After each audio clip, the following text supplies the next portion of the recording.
নমস্কার, আমার চ্যানেলে আপনাদের সবাইকে স্বাগত জানাই। আজকে দেখাচ্ছি কচুর বড়া করে। এরকম মান কচু অনেক সময় গলা চুলকায়, গালে লাগে, অনেকে খেতে চায় না। তা সেই কচুটাকে কুড়িয়ে নেবেন, নিয়ে তারপরে একটু বেসন আর চালের গুঁড়ো দেবে, তারপর পেঁয়াজ কুচি, একটু রসুন থেঁতো করে আর একটু লঙ্কা কুচিয়ে দেওয়া যায়। তো আমার মেয়ে ছোট, মানে ঝাল লাগবে বলে লঙ্কা কুচি দিলাম না, একটু হালকা করে লঙ্কার গুঁড়ো দিলাম। লবণ, হলুদ, লঙ্কার গুঁড়ো দিয়ে আর কালো জিরে দিয়ে ভালো করে বেশ করে মাখিয়ে নিয়েছি হাত দিয়ে। কোনো জল ইউজ করব না।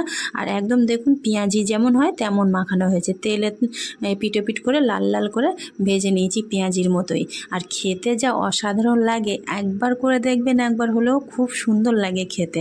আর এটা হলো আমার মায়ের রেসিপি, মায়ের কাছ থেকে জানা।